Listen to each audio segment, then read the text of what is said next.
semuanya.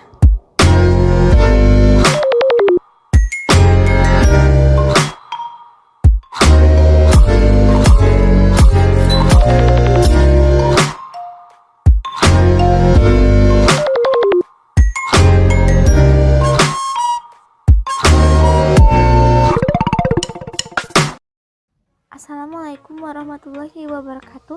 Saya Nazwa Walia, kelas 11 AKL 1 jurusan Akuntansi dan Keuangan Lembaga SMK Negeri 1 Bandung. Halo semuanya, kembali lagi dengan aku Nazwa. Kali ini aku akan menjelaskan membahas mengenai ODU. Mari kita simak penjelasannya. Pembahasan kali ini yaitu pengelolaan aset di ODU. Di sini ada pencatatan aset. Yang pertama yaitu membuat aset. Aset dapat dibuat secara manual atau dapat diimport langsung dari transaksi pembelian. Yang kedua ada kategori aset. Aset dapat dibagi dalam berbagai kategori, misalnya kendaraan, peralatan kantor, atau properti. Kategori ini menentukan bagaimana penyusutan dilakukan. Dan yang ketiga ada faktur pembelian. Pembuatan aset secara otomatis dari faktur pembelian yang mencatat informasi terkait dengan nilai pembelian dan tanggal mulai menggunakan aset. Lalu penyusutan aset. Penyusutan aset dibagi menjadi 3. Yang pertama, metode penyusutan.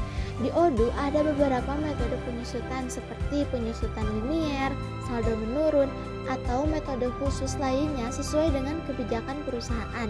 Yang kedua, perhitungan penyusutan. Penyusutan dihitung berdasarkan umur aset yang ditentukan dan dapat dilakukan secara otomatis oleh ODU sesuai dengan parameter yang telah diatur, misalnya setiap bulan, kuartal, atau tahun. Dan yang ketiga, jadwal penyusutan. Setiap aset dapat memiliki jadwal penyusutan yang jelas dan teratur.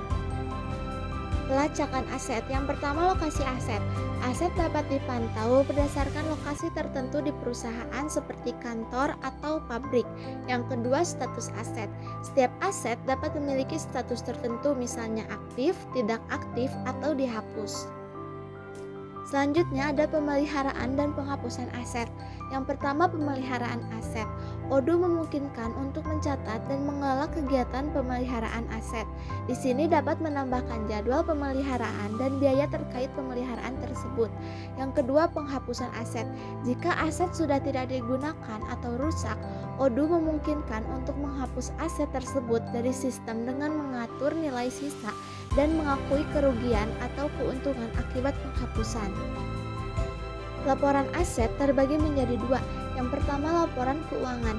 ODU menyediakan laporan keuangan yang menyertakan informasi terkait aset tetap termasuk nilai buku, penyusutan, dan saldo akhir.